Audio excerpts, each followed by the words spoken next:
Muy buenas tardes a todos, bienvenidos una vez más a nuestras capacitaciones previstas para esta semana.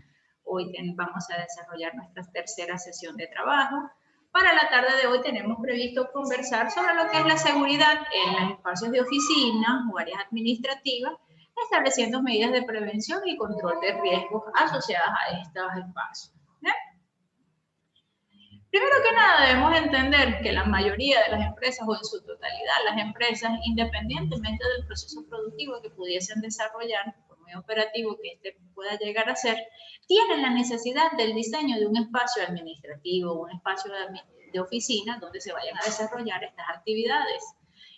Dichas actividades pueden conllevar a un tratamiento de información a través de soporte escrito y electrónico. Ahorita, mire, por lo más práctico que podamos hacer, aunque sea un laptop, vamos a tener en el centro de trabajo ubicado, en un comedor, en un pequeño espacio, pero vamos a tener la necesidad de ir incorporando alguna serie de herramientas específicas para desarrollar nuestras actividades. ¿Bien? Si bien es cierto que los accidentes no suelen ser graves, hola Natalie, bienvenida, buenas tardes, por favor, regístrate en el chat, deja el registro de asistencia, igual con todos. Bien. Perdón. Les comentaba que si bien es cierto, los accidentes a nivel de áreas administrativas pudiesen no considerarse eventos tan graves o los incidentes que se presenten sean a menor escala, no debemos minimizar la importancia que estos puedan tener, ¿ok? Hay otras condiciones tendientes a poder desarrollar incluso enfermedades de tipo ocupacional o lesiones de tipo ocupacionales que vamos a ver a posteriori. Una de las primeras cosas que debemos ir erradicando asociado a la gestión de riesgos en espacios administrativos es ir erradicando esa mentalidad de que los espacios administrativos no hay riesgos o los peligros son más controlados o que son subestimar las actividades que se realicen. No, negativo. O sea, siempre debemos prever lo que es el factor de seguridad en todas nuestras actividades. Ciertamente, las actividades de tipo administrativo pueda que en algunos casos deriven menor atención que las de tipo administrativo por la criticidad de las actividades que se puedan desarrollar. Sin embargo, habrán condiciones de riesgo que podrán ser similares. Por ejemplo, un operador en un taller trabajando con herramientas eléctricas, un taladro, una broca, una cortadora de mesa, tendrán por lo menos asociado al riesgo eléctrico posibilidad de contacto con un voltaje determinado que es 220, pero si lo llevamos a una oficina, de igual manera manejamos ese voltaje en las oficinas y alimenta elementos tan sutiles como una cafetera y nos podemos accidentar con la cafetera mientras nos servimos un café, con la computadora, sobrecargar las tomas de corriente, o sea, esa serie de variables no podemos condicionarlas a que únicamente van a pasar en áreas operativas, perdón, o donde se realicen trabajos de este tipo. En relación a nuestro marco legislativo vinculado a este tema, vamos a partir siempre de nuestra ley 29783, donde se establecen los lineamientos que debe cumplir el empleador en cuanto a garantizar las condiciones del entorno. Si bien es cierto, la ley acá es bien general y nos dice que nos deja esa potestad de que el empleador debe garantizar el entorno de trabajo. Hablamos de entorno del trabajo, el sitio donde la persona desarrolle sus funciones. Entiéndase una oficina, entiéndase un almacén, entiéndase un taller en campo, entiéndase en actividades de campo asociadas a algún proceso constructivo. De igual manera, el reglamento de la ley, en sus distintos capítulos, nos ofrece información de los elementos que debemos ir estableciendo y debemos ir implementando para poder, entonces, garantizar que nuestro espacio de trabajo va a estar lo más seguro posible. Acá también hay unos elementos que debemos tomar en consideración, que vendría a ser la norma básica de ergonomía y procesos de evaluación de riesgos ergonómicos. El tema de hoy tiene mucha vinculación con lo que vamos a conversar mañana, asociado a los riesgos específicamente ergonómicos. Solo que a nivel de oficina, él se inserta de igual manera como uno de los principales factores de riesgo asociados a la exposición a este tipo de actividades. ¿Ve? Vamos a ver cuáles serían esos riesgos que más comúnmente pueden dañarnos a nivel de los trabajos administrativos a los cuales podemos exponernos durante la realización de actividades en áreas de oficina. Los principales riesgos a los que nos exponemos podemos citar, en este caso, por lo menos en actividades de oficina o áreas de despachos, caídas, golpes contra objetos, caídas a un mismo nivel, incluso podemos tener caídas a un distinto nivel por la necesidad de utilizar algún apoyo como una escalera de 2 o 3 peldaños para poder acceder a la parte superior de un archivo, golpearme por un elemento que se cae y me golpea o golpearme contra, cuando voy en movimiento y me impacto contra un objeto, las posturas inadecuadas, los movimientos que adoptemos o las malas posturas que adoptemos van a ser condicionantes que pueden deteriorar la condición de salud de una persona. La manipulación manual de carga, o sea, nosotros pensamos que nada más en los almacenes o en los patios de carga se van al mover materiales, no. El hecho de mover carpetas, el hecho de levantar una caja, de levantar objetos, si no lo hacemos bajo la metodología adecuada, eso de forma consecutiva y repetitiva va a generar lesiones musculoesqueléticas o afecciones sobre el trabajador y posteriormente desencadenará alguna enfermedad de tipo ocupacional. Tenemos riesgos específicos asociados a lo que es fatiga visual en el uso de los equipos, los ordenadores de trabajo, personas que están continuamente utilizando pantallas de visualizaciones de datos, tienden a ser muy vulnerables a este tipo de riesgo, la que es la fatiga. Debemos adecuar nuestros espacios de trabajo al confort acústico, confort térmico. Creemos que dentro de los espacios de oficina no se va a generar ruido. Sí, pueden generarse niveles imperceptibles o niveles bajos. Lo importante es evitar pues, lo que es la acumulación de ruido o generaciones de ruido excesivo por mala distribución de las fuentes que lo originan y bueno, podamos entonces sin querer crear una condición de daño a futuro para las personas. De igual manera, lo que es las condiciones de confort térmico, calidad de aire, o sea, riesgos de radiaciones y campos electromagnéticos, factor psicosocial, emocional y otros riesgos que también se ven asociados acá. Vamos a ir conversando sobre cada uno de ellos de forma detallada. Al hablar de caídas y golpes de objetos, en este caso se deben normalmente a tropezones que nos demos con bueno, cableado que esté tendido en el suelo, cable de los ordenadores que no estén adecuadamente asegurados, puntos de tropiezo, desniveles en el piso, perforaciones, pequeños peldaños que puedan estar o subir de un nivel a otro. Mire, elementos que pareciesen absurdos como una alfombra es una condicionante bien crítica para generar caídas a personas a un mismo nivel, sobre todo el personal femenino, cuando anda en tacos. ¿Okay? El taco punta delgada o ese tacón delgado o el taco, en este caso, viene a ofrecer un punto de enganche cuando hay alfombras que no se les da el adecuado mantenimiento y pueda tener los hilos sueltos y viene a originar una caída.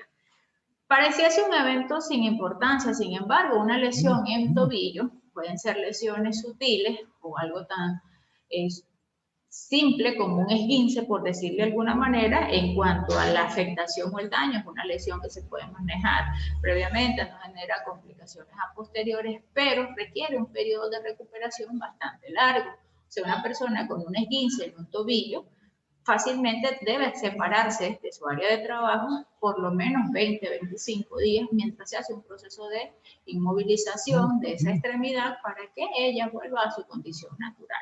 Entonces, vemos que eventos sencillos como estos pueden generar en accidentes que van a inferir en una pérdida de tiempo considerable. ¿Okay?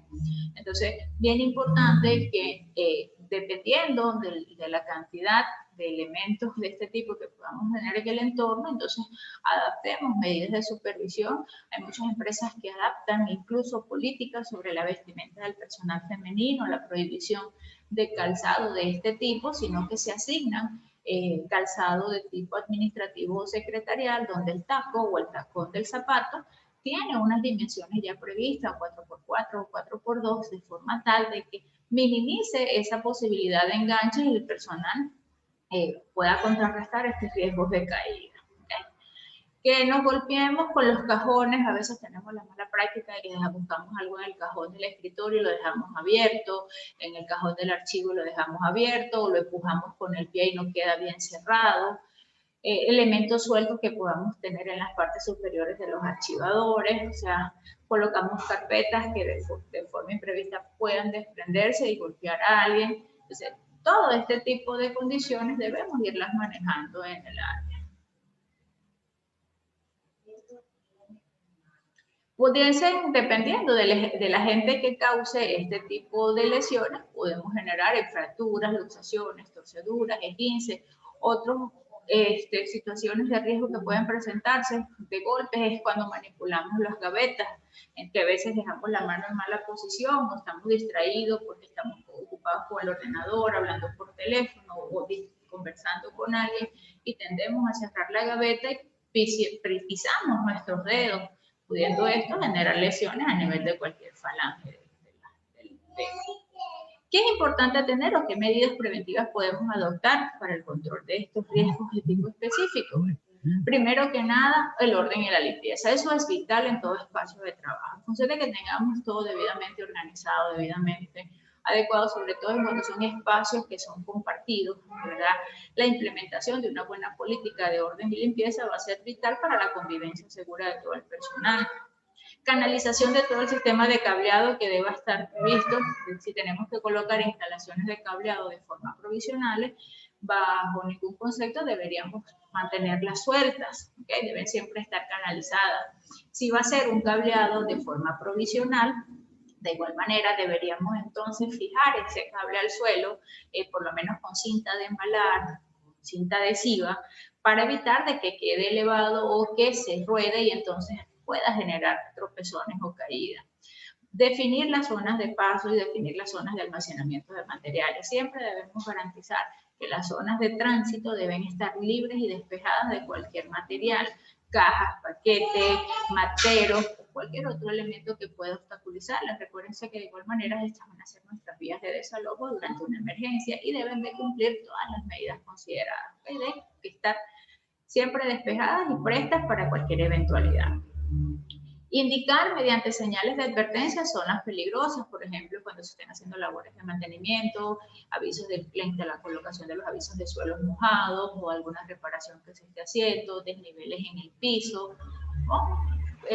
Alguna instalación de tipo provisional. Es importante que demos una señal de advertencia para esa persona que va a estar. Hay una condición que se genera mucho en los espacios. Cuando nosotros de forma rutinaria hacemos convivencia en un espacio de trabajo, en nuestra casa, a veces nos acostumbramos a ver las cosas de forma tal que ya no percibimos un cambio en el entorno, no percibimos una alteración, un elemento de riesgo que me pudiese afectar. Y eso se da que sencillamente ya mi cerebro hace como un registro fotográfico de esa zona. Entonces, si hay algún cambio, por lo menos que si el piso está mojado o hay algún desnivel que hoy amaneció en el piso y no hay alguna señal de advertencia, es verdad que va a ser bastante difícil de que alguna persona que habitualmente está haciendo uso de ese sitio lo perciba y puede en ese punto entonces accidentarse. Las posturas y movimientos que adoptamos en los sitios de trabajo de igual manera suelen afectarnos o generarnos algún tipo de lesiones. Generalmente en los espacios administrativos nuestras posturas van a ser o parados o semisentados o mucho tiempo sentados tras un escritorio. Entonces, esto podría llevar a asumir o adaptar malas posiciones de trabajo, donde yo fuerce, si no tengo una distribución adecuada de mi entorno o de mi equipamiento de trabajo, puedo forzar lo que sería la posición del cuello, posición de las manos, y eso va a traer consigo lesiones a futuro. Los principales riesgos asociados a estos trabajos, bueno, podrían ser directamente los relacionados con las posturas inadecuadas que se adapten, el uso de las pantallas de visualización de datos, las pantallas de los computadores, el mucho tiempo sentado en condiciones de sedentarismo. Por eso es bien importante que establezcamos procedimientos de pausas activas, que eso vamos a ver mañana.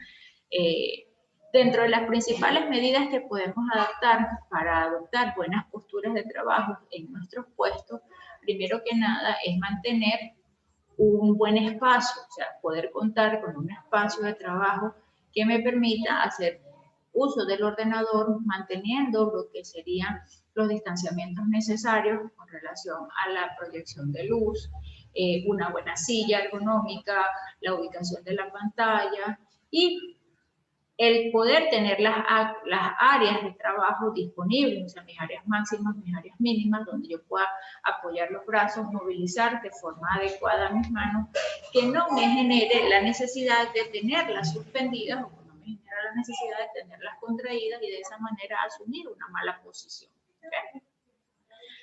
Imprescindible las superficies de trabajo. Les comentaba que las mesas, lo que es contar con un espacio de trabajo adecuado, vital. Sin embargo, a veces podemos tener los polos opuestos. A lo mejor tengo un espacio de trabajo muy reducido y donde por necesidad adopto malas posiciones, o puedo tener un espacio de trabajo con la distribución adecuada en cuanto a situación de espacio para tener todo mi material. Sin embargo, entonces lo cargo con exceso de papelería, no distribuyo adecuadamente el ordenador, ni el teléfono, ni organizo como debe ser mi área de trabajo. Vemos acá los casos típicos. En este caso, a la derecha vemos un escritorio bien organizado, bien distribuido, y al lado izquierdo vemos entonces cualquier parecido con nuestra realidad es pura coincidencia, un escritorio lleno de papeles, atiborrado de actividades y que a veces se nos pierde la información que necesitamos, ¿okay? Porque vamos acumulando y acumulando. Acá vemos en esta tablita lo que sería una referencia de que deberíamos tener con relación a espacios, la profundidad de la mesa, nuestra mesa de trabajo debería oscilar entre 80 y 100 centímetros, tener un ancho de un plano de trabajo de por lo menos entre 120 a 160, una altura promediada entre 70 y 75 desde el piso hasta el punto de apoyo, y la mesa debería ser una superficie robusta que tenga resistencia para adecuarse a todo el peso que se le va a sustentar. Debería oscilar por lo menos entre 1 o 2 pulgadas. ¿Okay? ¿Qué elementos tendremos en nuestro espacio de trabajo? Generalmente vamos a contar con un ordenador o una pantalla de visualización de datos, si es un puesto de trabajo adaptado a una oficina, un equipo de comunicaciones, un teléfono, un fax, una impresora, dependiendo de otra herramienta, sumadoras, contadoras de papel, trituradoras de papel, contadoras de billetes, o sea, independientemente, vamos a tener, pero vamos a tener un equipo que va a ser adaptado a la actividad que vamos a realizar. Adicional al espacio, bueno, una buena silla de trabajo viene a ser un elemento confortable, un elemento de apoyo y un elemento vital para evitar esa adopción de malas posturas que pudiesen entonces traer consigo contracturas a nivel de cuellos, de espaldas, lesiones a nivel de hombros y otras partes del cuerpo. ¿Okay? ¿Qué características debería tener una silla para considerarla de tipo ergonómico? Primero que nada, deberían de tener un respaldo ajustable. ¿Okay? Debería tener un sistema de apoyabrazos ajustables de forma tal de que pueda regularse a la altura de distintas personas, ya que al momento de apoyarse, él debería dar el soporte necesario para apoyo del antebrazo a la misma altura de la mesa de trabajo. ¿Okay? La silla debería tener una capacidad de ajustarse en cuanto a su altura en relación al asiento, y por lo menos deberían contar con 5 puntos de apoyo en las patas. ¿Okay? Puede ser con ruedas o unas patas de tipo fijas. Lo importante es que tenga 5 puntos de apoyo para ofrecer una adecuada estabilidad al elemento. Es importante que contemos con esta silla, ya que viene a condicionar, pues, o a retardar lo que es la aparición de lesiones a nivel lumbar, o ayuda a los procesos de mejora de la circulación a nivel de extremidades inferiores, entre otros. Hay una serie de complementos que pudiesen verse necesarios, como el caso de los reposapiés. Hay personas que por su complexión o por su percentil, entiéndase su estatura, una mesa de 75 centímetros le puede quedar alta. O sea, entonces va a necesitar un elemento de soporte a nivel de pies que le ayude a asumir el ángulo de trabajo, aunque de igual manera podemos entonces tener la necesidad de ganar esos espacios. ¿Ven? sea, ¿qué quiero decir con esto? No porque si yo tengo un estándar en puestos de trabajo de personas que sean de un percentil de 1,57, 1,60, debo bajar el mobiliario, ¿no? O sea, los diseños adaptados a seguridad en cuanto a espacios de oficina, lo que buscan es justamente crear un estándar, ¿eh? Entonces que sea para el común o el mayor número de personas puedan adaptarse a esos espacios. Sin embargo, las personas que necesiten algún aditamento adicional se les va incorporando, como en el caso de los apoyapiés, que es uno de los más comunes, para poder entonces ganar esa altura y que los pies no les queden en el aire.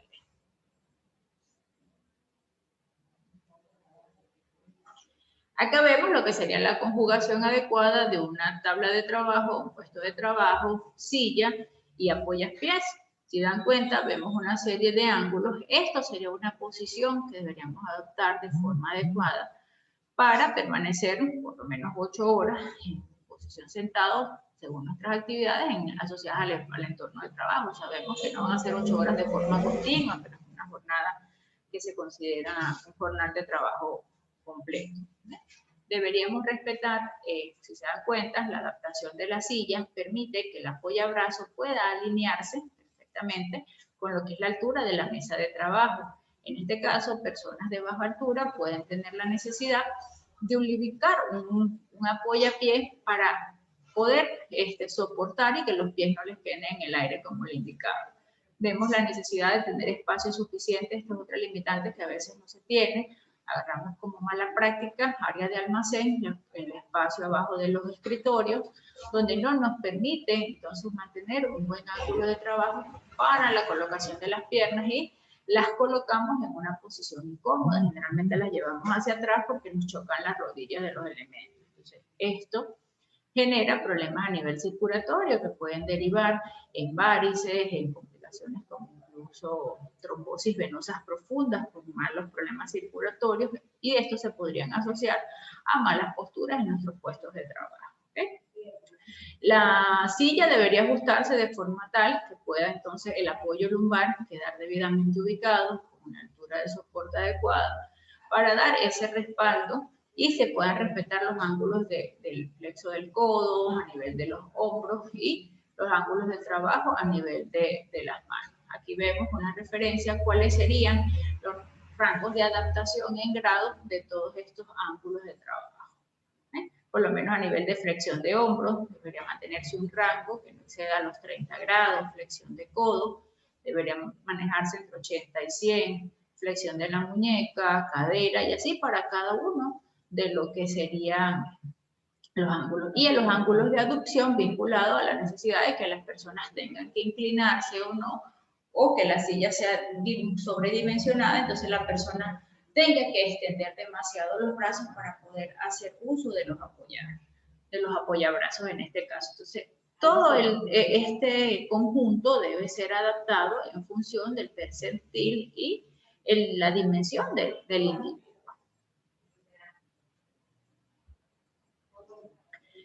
La situación geométrica o la altura e inclinación de las pantallas de datos, este es otro elemento que debemos siempre tener presente. Debemos respetar lo que es el ángulo de la visual, o sea, no más de por lo menos 60 grados en su horizontal, respetando una distancia superior a los 40 centímetros, o sea, que nos permita una separación. Debemos evitar posiciones excesivas, tanto que obliguen a que se hiperextienda el cuello porque está muy alta la pantalla de datos, o la mala posición que adoptamos en muchas ocasiones cuando trabajamos con laptops como ordenador de escritorio. ¿Okay?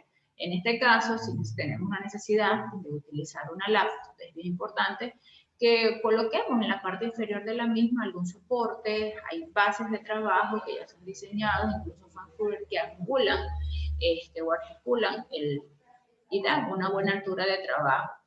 Señores, no es recomendable el uso de laptops como PCs de escritorio. Las laptops fueron concebidas para trabajos muy puntuales o para presentaciones o para lo que serían reuniones, conferencias, por la facilidad de transportar el ordenador. Sin embargo, para lo que es trabajos estacionarios o trabajos que requieran tiempo En cuanto a transcripción de datos, tiempos de exposición, lo ideal es que se adapten por lo menos PCs de escritorio. Si no se puede, bueno, podremos adaptar nuestras laptops a una altura a través de una base y les recomiendo la adaptación de un teclado. Eso sí es importante, un teclado y un mouse adicional para que de esa manera podamos tener una mejor distribución, ya que de verdad que los teclados de las laptops no son nada ergonómicos, obligan a una mala posición de la mano y eso a la larga puede generar problemas de túnel carpiano. ¿Okay? Porque por origen y por su diseño, como les comentaba, no fueron concebidos para uso de forma continua por largos periodos de tiempo. Acá vemos lo que serían las configuraciones del teclado. De igual manera, el utilizar teclados en los espacios de trabajo obliga a que los mismos tengan los ángulos adecuados de trabajo, de forma tal que las muñecas, al hacer una posición, las manos queden bien distribuidas en los teclados a una altura adecuada. Vemos acá un esquema de lo que serían las buenas posiciones de trabajo y las malas posiciones con relación a los ángulos. ¿Qué pasa si forzamos los ángulos de trabajo en las manos? O sea, que tengamos ángulos muy elevados o tengamos la necesidad de lateralizar las manos. En este caso, el uso de los teclados de las mini laptops es horrible, o sea, por lo reducido del teclado, entonces obliga a que las manos tengan una mala posición y por ende, bueno, el proceso inflamatorio puede iniciarse y terminar generando lesiones a nivel de túnel carpiano. ¿Okay? Deberían tener sistemas de regulación que permitan inclinarle sus ángulos de trabajo para dar esa buena soporte. Se recomiendan incluso que sean en colores mates o colores claros o con los caracteres en negro, o sea, que las letras sean vistosas, que tengan, puedan facilitar lo que es la ubicación. Otro de los elementos que a veces desestimamos es el ratón. De igual manera, el uso correcto de este dispositivo es vital para evitar lesiones a nivel de las muñecas. La utilización de este elemento en ciertas tareas obliga a mantener la mano sobre el ratón durante largos periodos de tiempo. Muy necesario por lo menos para personas que trabajan diseño, que trabajan planos, revisión de planos, o actividades de ese tipo que continuamente deben estar moviendo elementos. Hay otros que trabajan más con teclados porque su trabajo es de transcripción. Sin embargo, bueno, de igual manera, la necesidad de utilizar este elemento trae consigo la necesidad de implementar buenas medidas con relación a su uso. Debe haber por lo menos un espacio mínimo de 10 centímetros desde el teclado hasta el borde de la mesa. ¿Okay? No es que vamos a tener un espacio de trabajo tan reducido que necesariamente o prácticamente tengamos que colocar el teclado casi que en nuestras piernas. Entonces es por ello que debemos tratar de respetar esos espacios que vimos en cuanto al cumplimiento de los espacios de las mesas de trabajo con relación a ancho, a dimensionamiento, y eso está estudiado de forma tal de que pueda entonces colocarse en los equipos necesarios y se cuente con un buen área de trabajo para evitar adoptar malas posturas. Los reposamuñecas, muchas personas no les gusta utilizar los mousepads o algunos tienen sin el apoyo adecuado del reposamuñeca. Esta almohadilla de verdad que es un punto de soporte, ayuda a corregir y a prevenir lo que es la exposición a asumir malas posturas de trabajo y a incrementar el riesgo de adquisición de túnel carpiano como enfermedad ocupacional. Debemos contar también con lo que es la ubicación del mouse y el reposamuñecas o el que va a estar adherido al mousepad, adaptado a un espacio adecuado con relación a la cercanía del teclado. El tener el mouse muy distante va a obligar a que tengamos el brazo hiperextendido y en una posición que pueda generar lesiones a nivel de hombro. O sea, ese tipo de movimientos tan repetitivos parecen mentira, pero pueden generar desgaste a nivel de la articulación y generar daños a nivel del manguito rotor del hombro y después amanecemos en la mañana así como las propias galletas de soda, que todas crujientes y que cuando nos movemos nos suena todo. Entonces, eso puede originarse a nivel justamente asociado a procesos degenerativos, porque parece que también la edad va haciendo estragos, nuestro organismo por condición natural se va deteriorando, se va degenerando, y si nosotros entonces lo sometemos a posiciones inadecuadas o a sobreesfuerzo, vamos a contribuir con que este proceso se dé de forma más rápida. ¿Okay? Otros accesorios que son importantes considerar dependiendo del volumen de actividad que vayamos a realizar son los portadocumentos, personas que su trabajo se centra mucho en lo que es la transcripción de datos. Es importante que puedan entonces apoyarse en elementos como estos para la mejor ubicación, y eso evitar tener entonces que poner el documento en un lado de la mesa, roto el cuello para leer lo que digo, vuelvo a venir, entonces eso me genera muchos movimientos repetitivos y después termino, después de transcribir el documento, con un dolor de cuello que, Dios mío, ¿por qué me duele tanto la cabeza? Porque no soporto el cuello. Y es asociado a la cantidad de movimientos que tuve que hacer para transcribir. Entonces, podemos adaptar. En este caso, en la primera imagen, vemos es que tiene la laptop adaptada para un puesto de trabajo con su base, su soporte, y bueno, están utilizando parte del elemento de la misma laptop para soportar y darle un mejor alcance a lo que es el apoyo al documento. Sin embargo, en la actualidad hay diversidades, hay elementos que se pueden adaptar directamente a las pantallas de las PC, hay otros de tipo portátil. Lo importante es que tengan una serie de características, que es que lo podamos inclinar, que sea giratorio y que sea móvil, o sea, que lo podamos ajustar a una mejor posición de trabajo.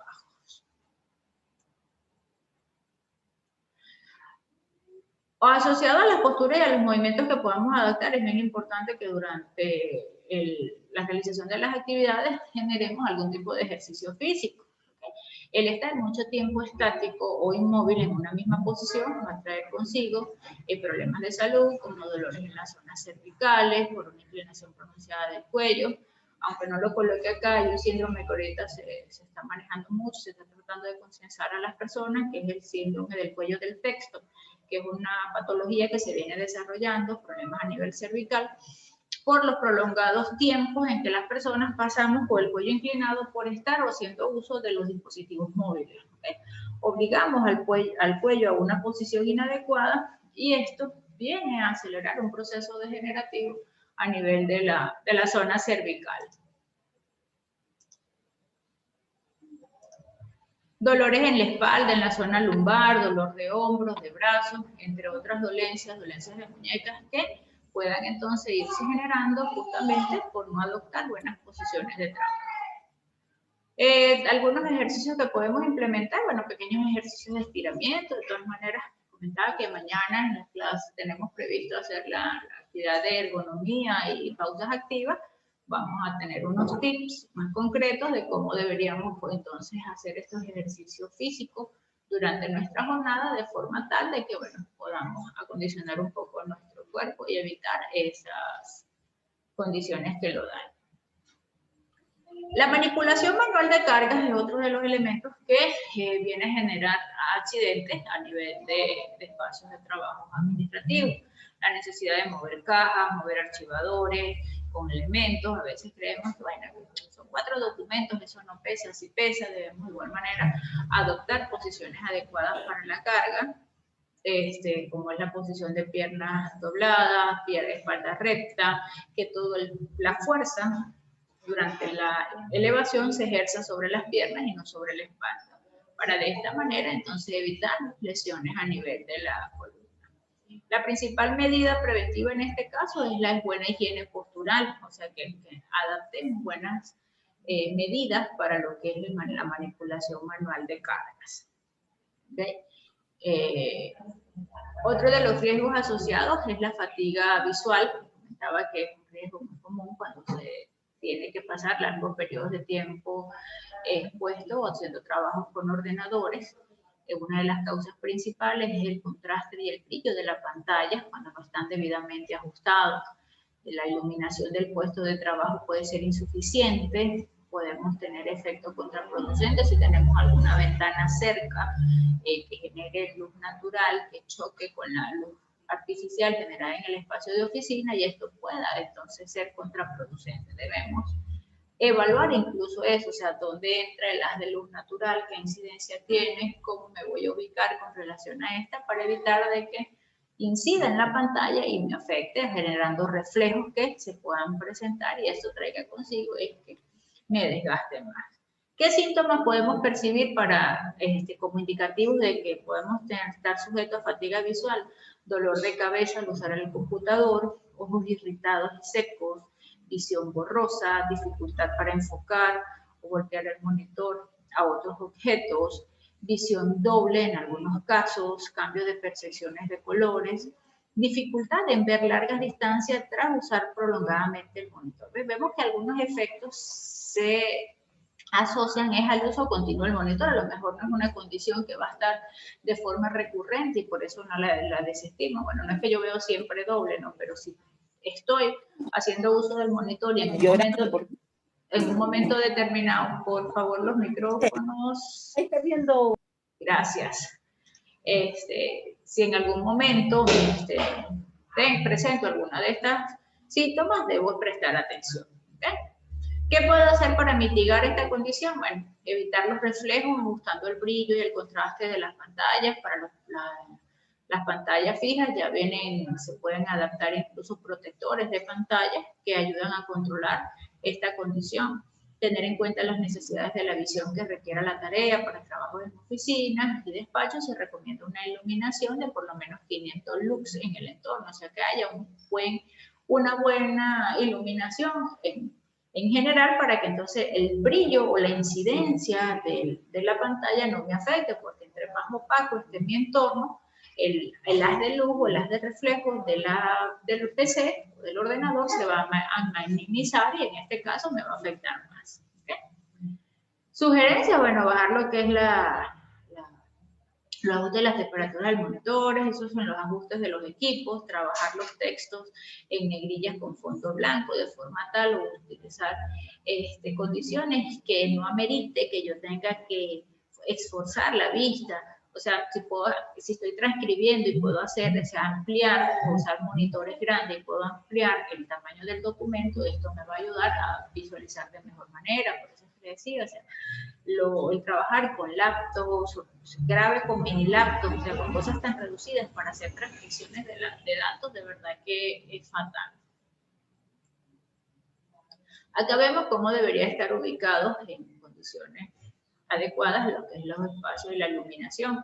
Si dependemos de un 100% de lo que son iluminación artificial, como en este caso, vemos cómo distribuiríamos los haces de luces sobre el área del monitor, donde tengo una incidencia al puesto de trabajo que quede cubierto en estos ángulos. ¿Okay? Si tenemos presencia de ventanales o incidencia de luz natural, también de igual manera debemos entonces considerar dónde va a estar el haz de luz ubicado y ubicar nuestros puestos de forma tal de que no incida directamente sobre el monitor y que me genere reflejos y que me vayan entonces a generar distorsión visual y mayor cansancio. El confort acústico asociado a los espacios de oficina, muchas personas creen que en las oficinas no hay ruido o que no llegan a niveles de ruido que puedan afectar. Sin embargo, es importante entender que sí es posible. El oído es un órgano muy sensible, viene a ser el responsable de toda la percepción de gran parte de la información del entorno. Nosotros escuchamos sonidos o ruidos y el cerebro los procesa y es lo que interpretamos como palabras, como órdenes, pero en esencia, o sea, es ruido o sonidos lo que podemos percibir. ¿Okay? Al verse afectado este elemento, perdiendo la capacidad de percibir estos sonidos, viene a traer consigo, bueno, una pérdida en una de las capacidades vitales de las personas, como pérdida en sus funciones auditivas. Entonces, debemos entender de que hay sonido y hay ruido. El sonido, bueno, cualquier cosa que sea perceptible y que no sea desagradable a las personas. Sin embargo, el ruido lo podemos definir como un sonido no deseado o algo que ya me perturba, que me molesta, que me desagrada y en ese momento, o sea, genera un efecto adverso. ¿Okay? Puede ser molesto, puede interferir con la percepción del sonido, es dañino a nivel fisiológico porque va deteriorando mi sistema auditivo y lo va comprometiendo de forma tal de que voy perdiendo mi capacidad auditiva. ¿Okay? Recomendación en este punto. Hay personas que nos gusta trabajar con música, ¿ok? Y a veces para no molestar a nuestros compañeros de trabajo optamos por el uso de audífonos. Pendiente con esto, señor, que el problema no es el audífono, sino que adecuar un auricular que no genere presión en el oído, estar largos periodos de tiempo con un elemento de esto inserto puede generar inflamación dentro del conducto auditivo, que no por diseño natural, él no está previsto para tener nada colocado de forma continua en su interno.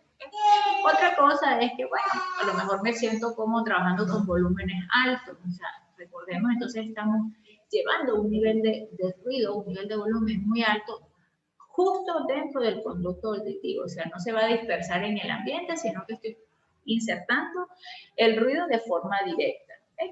Ajustemos lo que son los volúmenes, ¿okay? Acostumbrémonos a trabajar con volúmenes bajos, un volumen adecuado. En función de que nosotros nos acostumbremos a nuestro oído a trabajar con altos niveles de ruido, justamente lo vamos a ir adecuando a perder capacidad auditiva. ¿Okay? Debemos adecuarnos justamente a trabajar, a percibir sonidos en baja densidad o en baja percepción, de forma tal de que en vez de que se deteriore o se atrofie nuestra capacidad auditiva, se vaya agudizando, ¿okay? Por la necesidad de que educamos a nuestro oído a interpretar esos sonidos, pero con un nivel proporcional.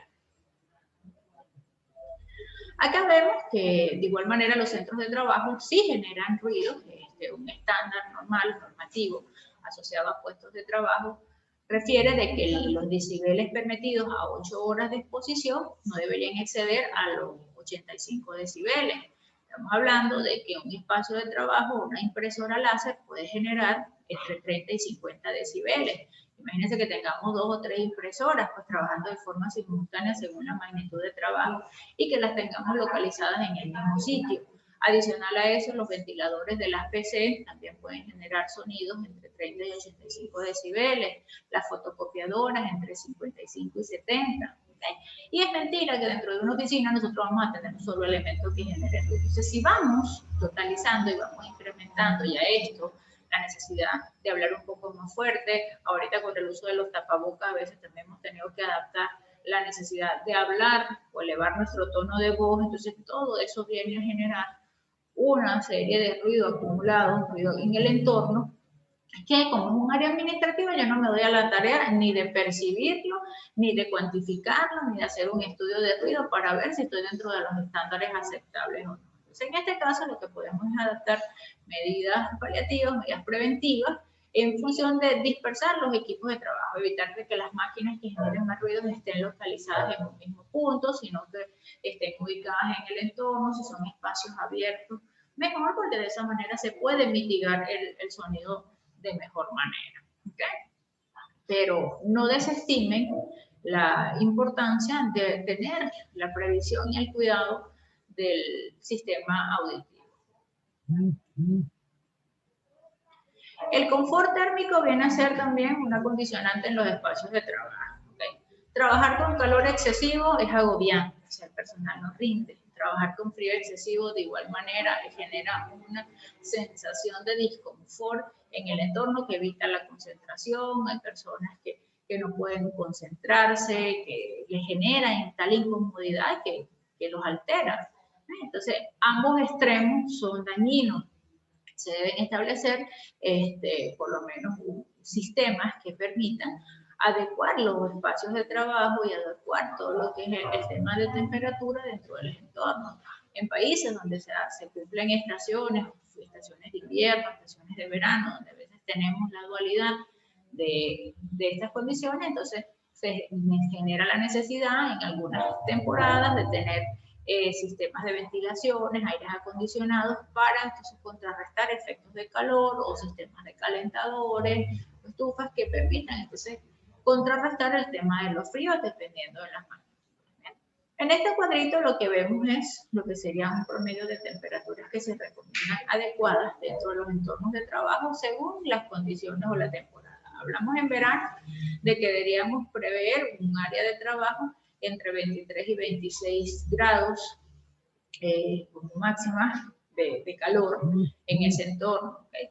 A nivel de invierno, temperaturas promedios entre 20 y 24, alcance a rangos de trabajo aceptables, ya temperaturas por debajo de ello, que empiece a haber incidencia, puede generar a personas, hay personas que pueden ser más susceptibles que otras con relación a su resistencia al frío. Yo particularmente no tolero el frío, tolero mejor el calor. A mí el verano no me molesta, pero el invierno sí. Pero es por mi concepción de la zona donde yo vengo y donde nací y me crié. Es una zona cálida, es una zona de costas, donde la temperatura promedio es sobre los 37 grados. Pues nunca vimos un invierno a tener temperaturas ni a 10 ni a 12 grados, y eso que no es una nevada. Entonces, particularmente, a mí me afecta, ¿eh? Igual que debemos establecer controles sobre lo que es la humedad relativa en el entorno. Sabemos que la acumulación excesiva de humedad puede traer consigo proliferaciones de hongos, de bacterias, que puedan también generar enfermedades a nivel de tipo ocupacional. Hay otra condición que se puede generar en estos espacios de oficina con relación a la calidad del aire interior, y aquí la humedad, bueno, también es un factor condicionante para lo que es el desarrollo de estos hongos o bacterias. ¿Bien? El tener ambientes de trabajo ventilados son uno de los primeros principios que nos va a ayudar a controlar la proliferación de riesgos o aparición de riesgos biológicos, virus, bacterias que se puedan desarrollar en el entorno. En la actualidad viene a ser una de las primeras instancias de mitigación o de protección de tipo colectivo desarrolladas para la prevención del coronavirus. ¿Okay? Que tengamos los espacios ventilados va a ayudar a que se minimice la probabilidad de que se proliferen este tipo de infecciones. La mayoría de los edificios de larga data, o la mayoría de estas edificaciones, no existe posibilidad de renovaciones de aire. Hay edificaciones que fueron concebidas de forma tal que no hay sistemas de ductos o sistemas de ventilaciones diseñados para crear esos procesos de circulación. Esto ha traído consigo incluso estudios por parte de la Organización Mundial de la Salud asociados a un síndrome que ya está categorizado y se asocia a los puestos de trabajo, que es el síndrome del edificio enfermo. ¿Okay? En este caso, un edificio enfermo viene a ser cualquier edificación en cual que signifique una parte significativa de sus ocupantes, habitualmente entre un 15 o un 20%, experimente un conjunto de síntomas que son recurrentes y que son iguales. ¿Cuáles serían esos síntomas? Dolor de cabeza, fatigas, irritaciones de ojos, nariz, gargantas, etc. Que disminuye o llega a desaparecer cuando las personas afectadas abandonan el edificio. ¿Okay? Entonces, vemos que se hacen procesos recurrentes de enfermedades, eso incide sobre el absentismo de las personas, entonces a veces no entendemos por qué, y es sencillamente porque nuestro edificio parece de este síndrome. ¿Okay? Entonces, debemos evaluar todo nuestro entorno de trabajo, incluso las instalaciones físicas, verificar las condiciones de ventilación y, bueno, en este caso prestar importante atención a cualquier manifestación o sintomatología que empiezan a referir los trabajadores, que nos haga presumir de que podemos estar ser víctima de este síndrome en nuestro espacio de trabajo. Los síntomas más habituales son irritación en ojos, nariz y garganta, sensación de sequedad o mucosa de la piel, ronquera, dificultades respiratorias, eritemas, o sea, lesiones a nivel de piel, prurito, eczema o picazón, dolor de cabeza, hipersensibilidad a insecticidas inespecíficas, o sea, hay cosas que me dan irritabilidad, me pongo como súper alérgica y no sé ni siquiera qué, no es nada específico, bueno, parece que cualquier cosa en el ambiente me puede activar una alergia, náuseas, mareos, vértigos. La mayoría de las incidencias o se apuntan es siempre a infecciones respiratorias. Entonces, este punto de verdad ha venido a ser un punto de atención y un punto bastante crítico que debemos validar justamente también, porque si vemos que muchos síntomas de estos pueden asociarse incluso a ser determinantes. Personal que esté ocupacionalmente expuesto a gripas o formas recurrentes lo hace más vulnerable ante la probabilidad de contagio del COVID y que pueda ser esto una condición que agrave su situación de salud. Las características más comunes de las edificaciones que se consideran edificios enfermos, bueno, son edificios con sistemas de ventilación forzada, de aire o sistemas de climatización. Las ventanas o aperturas al exterior no son practicables, es decir, esto es importante que se hagan buenos programas de mantenimiento en estos sistemas de ductos, en estos sistemas de ventilaciones, ya que, bueno, allí se pueden acumular en gran parte estos virus. Materiales empleados en la construcción y la decoración suelen ser de baja calidad, sistemas de pintura, no se colocan los aditivos necesarios. Si la zona de construcción va a estar expuesta a altos índices de humedad, o ya se sabe que va a haber bastante humedad en el entorno, deberían, pues entonces durante los procesos constructivos, adecuarse y colocarse algún tipo de aditivo químico o protección a estas estructuras para que no sean vulnerables a este tipo de eventos. Buena parte de las edificaciones pueden estar cubiertas por materiales textiles, alfombras, cortinas, falsas paredes, falsos techos o elementos que son más de tipo decorativo, pues ya a su vez puedan resguardar esto y convertirse en puntos para lo que es la proliferación de bacterias. Medidas preventivas que podemos establecer ante esta situación. Bueno, un buen mantenimiento de los sistemas de ventilación y climatización permitirán de verdad controlar todas esas zonas y garantizar que se ventilen adecuadamente y que no estén recirculando virus y microbios y bacterias en el entorno. Ventanas practicables en todo el edificio, es decir, que estén instaladas sistemas de ventilaciones naturales. Esto ayuda mucho a mejorar lo que es el sistema de ventilación en el entorno.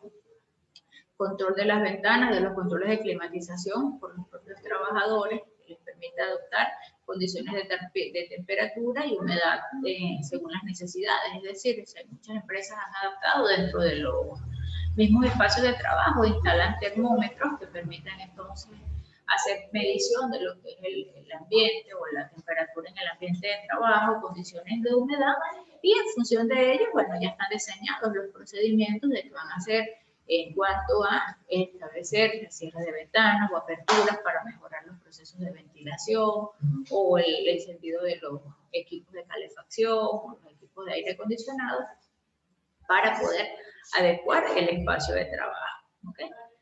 Recomendable evitar la utilización de productos químicos en las limpiezas de locales, que donde puedan quedar residuos de los mismos y que justamente por este proceso de deficiencia en las ventilaciones puedan quedar acumulados.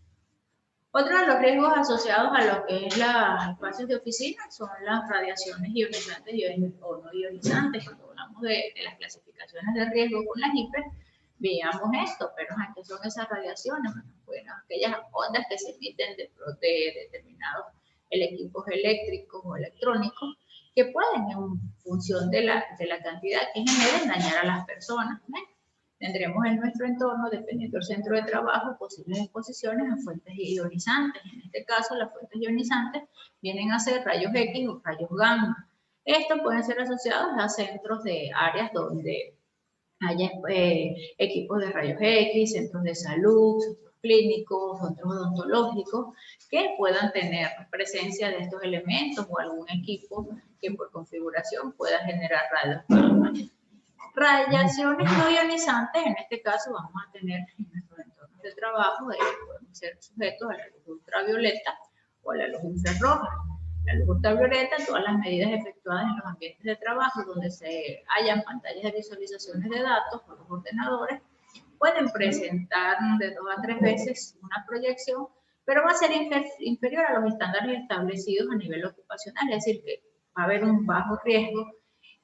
Pero sin embargo, bueno, tenemos que de igual manera protegernos a lo que es la exposición a la luz solar, dependiendo durante el tránsito a nuestras áreas de trabajo, podamos ser víctimas o exposición a la luz ultravioleta, o que nuestra área de oficina esté dentro de un área de construcción y en ese particular, bueno, haya esa condición donde me exponga a lo que es luz ultravioleta o luz infrarroja, dependiendo de los materiales.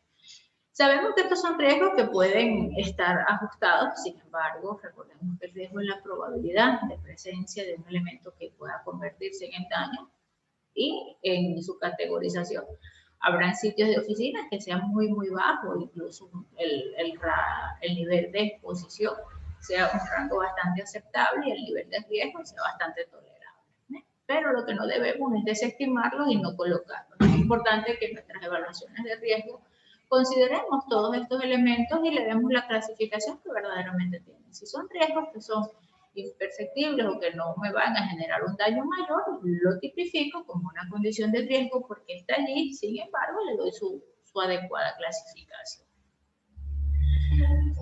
El factor de riesgo psicosocial asociado al entorno de trabajo está produciendo cambios profundos y cada vez más acelerados. ¿Okay? Elementos que vienen a generar condiciones en el entorno, condiciones de estrés, condiciones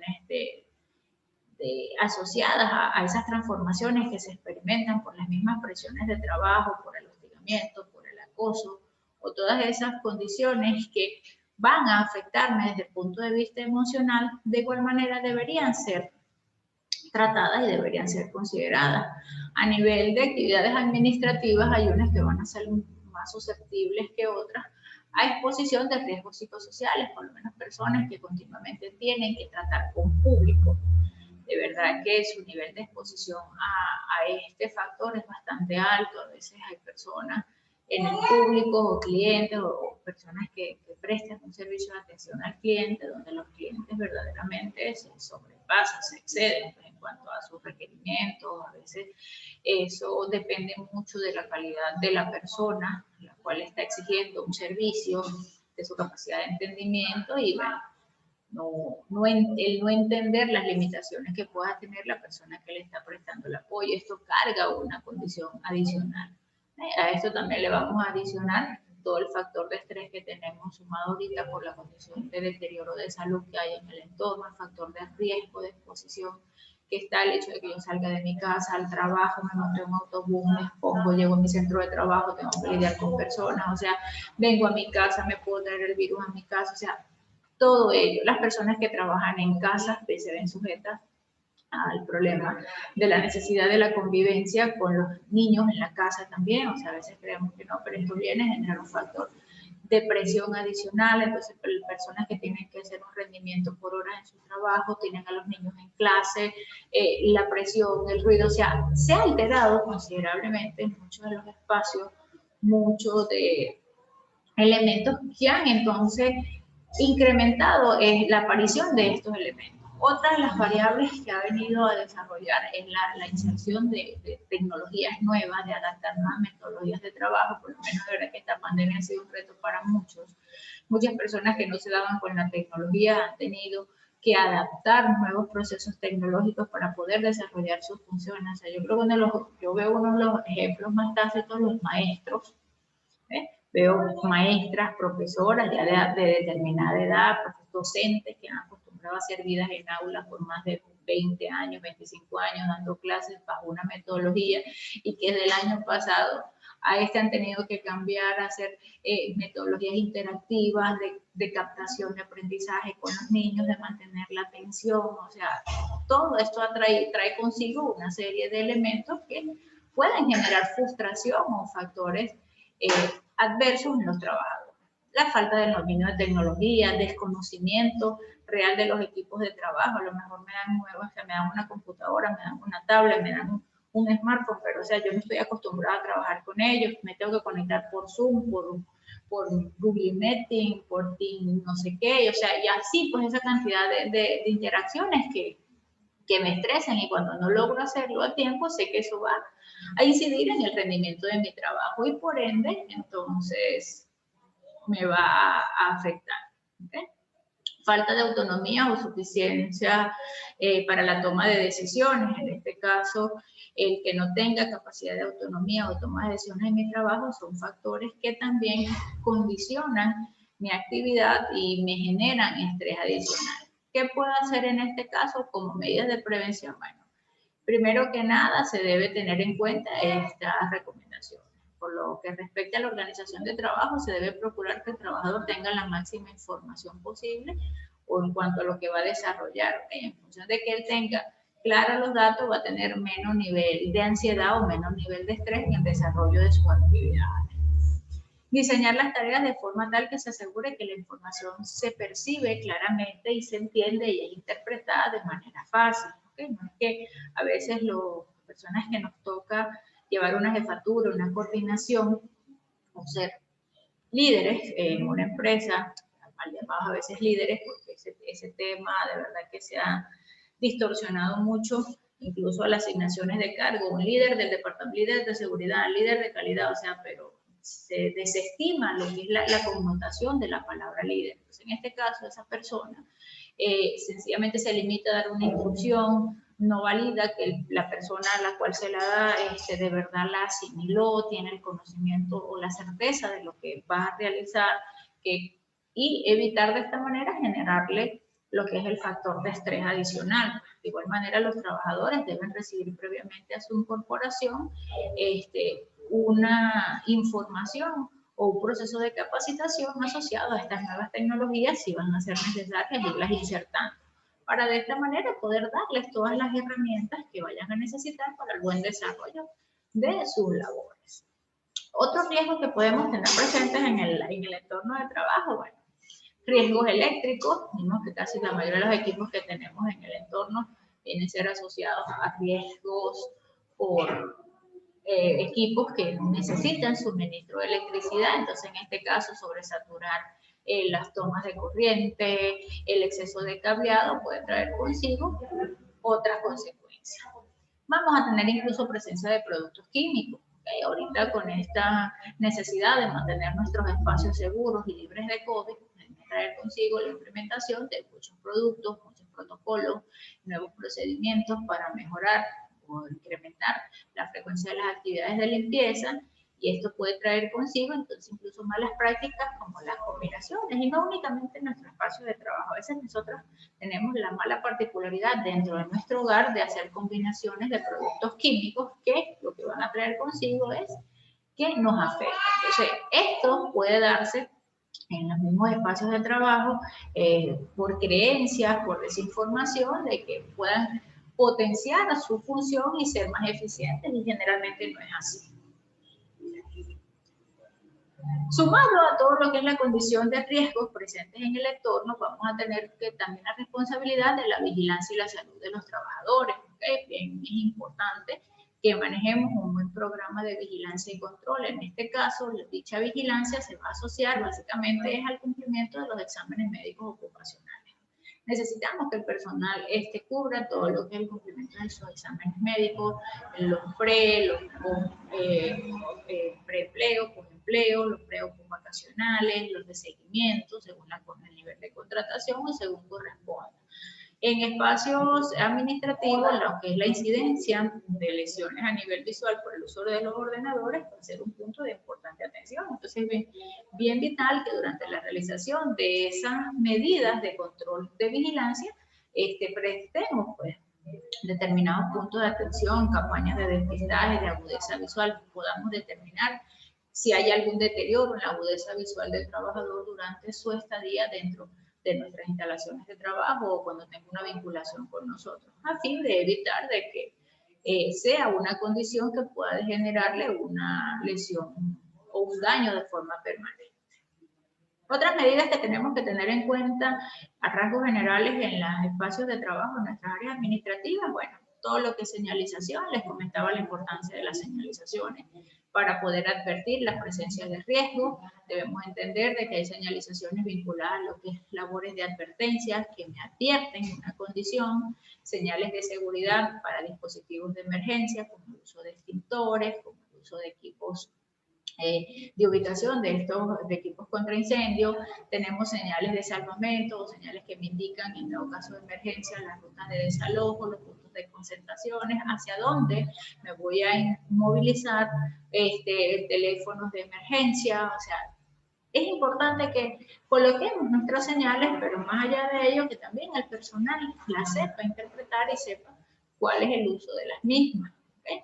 Tenemos que tener previsto otros mecanismos de actuación. Okay, yo sé que tengo riesgo de incendio en la oficina porque tengo cables, porque tengo sistemas eléctricos energizados, tengo papeles, entonces, bueno, pero más allá de eso, también sé que tengo que tener un extintor porque me lo exige el cuerpo de bomberos para mis permisos de habitabilidad, pero ¿qué hago con un extintor si no sé manipularlo? Okay, eso es sencillamente algo que es ineficiente.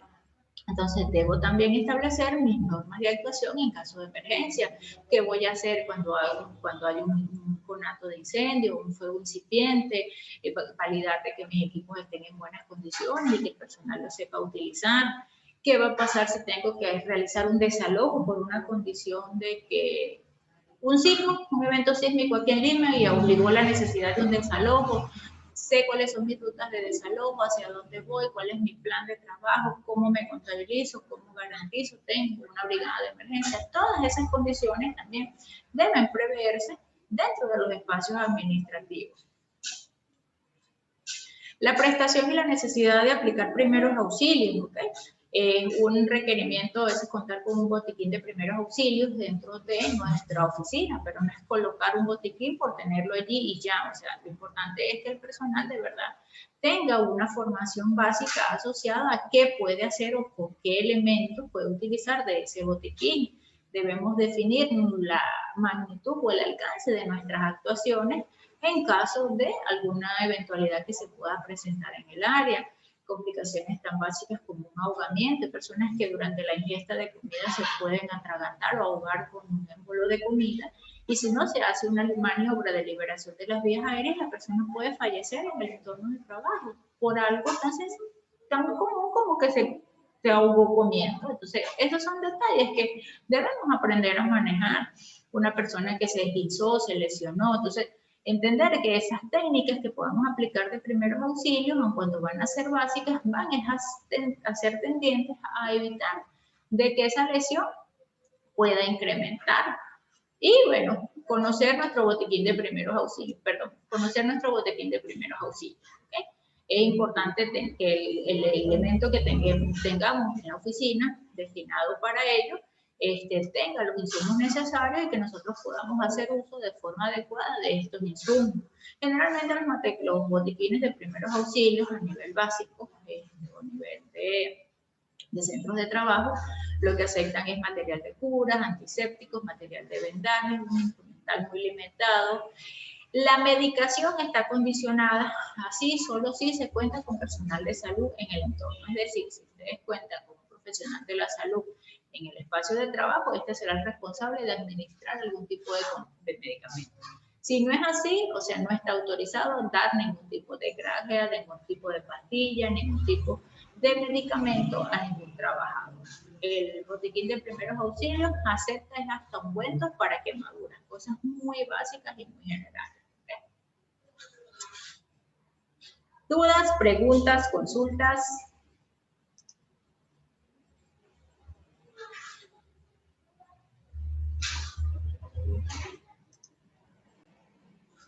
¿Alguna pregunta? ¿Alguna consulta? Yo no sé si es que a mí se me pasa muy rápido este tiempo, porque me parece como muy poquito. Y eso que habla todo el rato.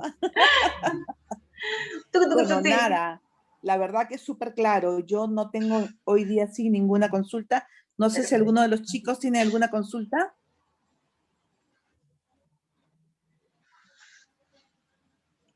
Bien, todo claro, dice dice, sí, claro, que bueno. Esa es mi llanta. A veces me preocupo, digo, o es que me entienden demasiado bien o es que no me entendieron absolutamente nada. Gracias, Claudia, ninguna consulta, estuvo claro. Por lo menos me da tranquilidad. La verdad que son cosas que se manejan también a diario y eso es más un refresh, ¿no? Refrescar un poco toda la información que ellos ya tienen, pero siempre es bueno recordarlo. Así es, así es. Bien, Listo. entonces, siendo así, muchísimas gracias por su tiempo. Nos vemos el día de mañana. Que tengan una excelente tarde. Hasta luego. Listo, igual. Gracias. Todo ok. Bye. Gracias.